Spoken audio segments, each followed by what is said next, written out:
Bid Sign Guy here. Yes, I know it's been a while, but I'm going to catch you up on what I've been doing.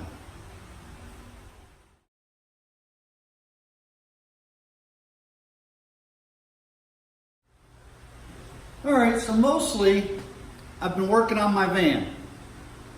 Well, kind of not, but yes, but not. Let me explain. I put a hitch on.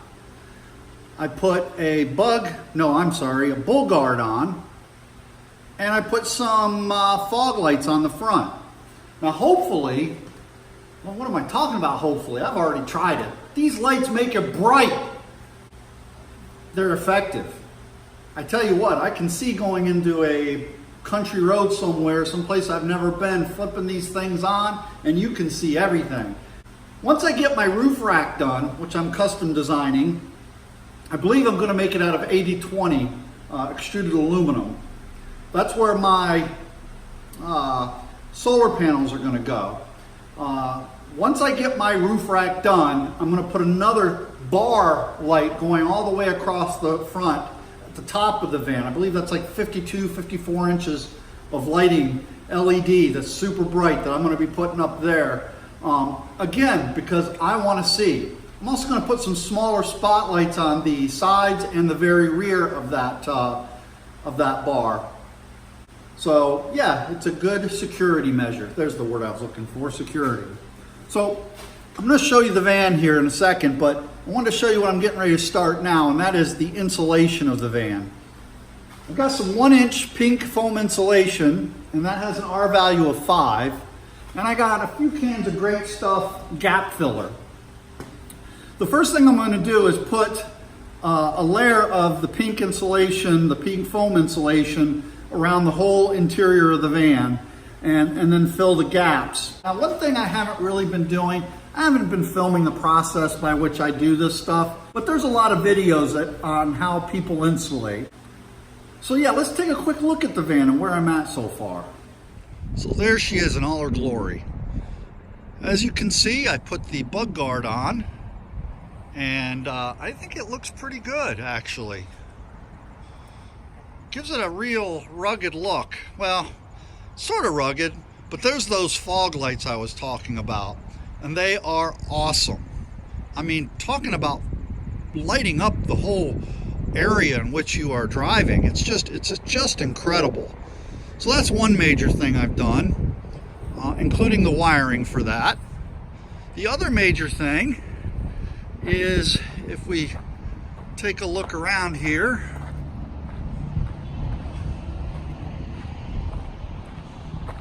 is, a class 5 hitch.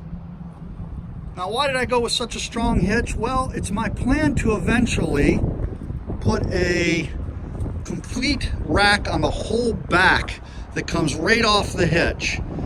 That way I can put a couple bikes on the back and additional storage all the way down the right side. So I'm envisioning 2 or 3 bikes on the left side and box storage, maybe 4 or 5 boxes on the right side. And I'll be custom making that to fit into the 2-inch receiver. One of the things I'm going to be picking up soon is a swing away receiver to go to swing away, what do you call it, mount to go in the hitch, I believe. So that ought to be interesting. Forgive me if I seem a little jumpy with the camera. I bought a new gimbal to hopefully make these videos a little smoother rather than bounce so much, but it's a little something to get used to, the thumb controller.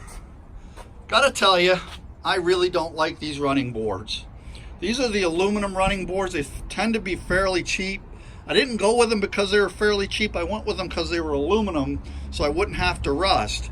But they don't hold any weight. Now, I'm not super fat. I could lose a few pounds, but you know, every time I step on them, they feel like they're pushing down. Matter of fact, not only do they feel like they're pushing down, they are pushing down, especially the one on the driver's side. Every time I step on it, it pushes down a little more. And I can actually take my top of my foot and pull up on it to straighten it out. That's not good. That's poor bracket design quality. And they were not easy to put in. I mean, they weren't hard, but you know, it was a little work getting up under that vehicle. I would not recommend these running boards. So they're going in the trash. Yep, I'm not even gonna pass them on to anybody. I don't believe in giving somebody crap. If I'm gonna give something away, it's gonna be halfway decent.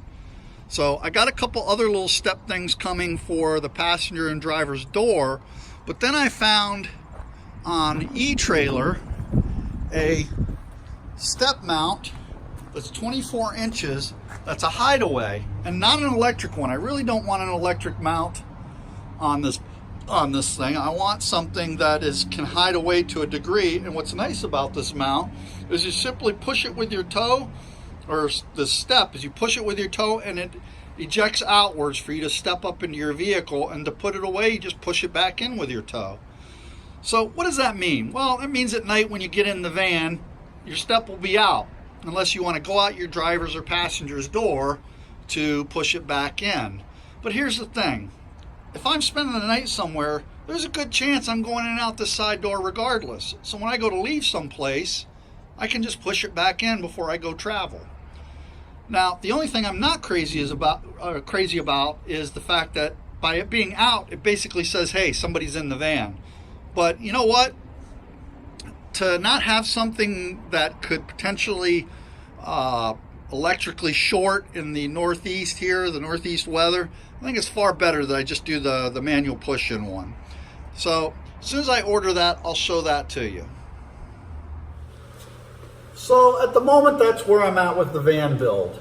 And yeah, since I bought it about a month and a half ago, I haven't gotten real far, but this isn't just a project, it's my hobby. Building these things is a blast. I couldn't do it for somebody as a business because I just want to take my time and enjoy the build. What's fun about a build like this is you're doing it yourself and you learn a lot. And listen, there's a certain degree of satisfaction to going out in something you've made with your own two hands and people saying, wow, that's nice, where'd you buy it? I didn't, I made it. Anyway, stay along for the ride and I'll keep showing you other parts of this build. And like I said, leave a comment, and good or bad, I read them all. And yeah, try to make your comment worth reading though. Yeah, give me some, what do you call it, criticism, not destructive, not instructive, no, what the hell's the word I'm thinking of? Constructive criticism? I guess that's the word, constructive criticism. So let me, I ate too much this morning. I guess I should end the video here because I'm looking like a dork. That's not what you want to say in a video, dumbass. So this is Dave the Sign Guy. I'm going to end the video here and have a good day and keep up.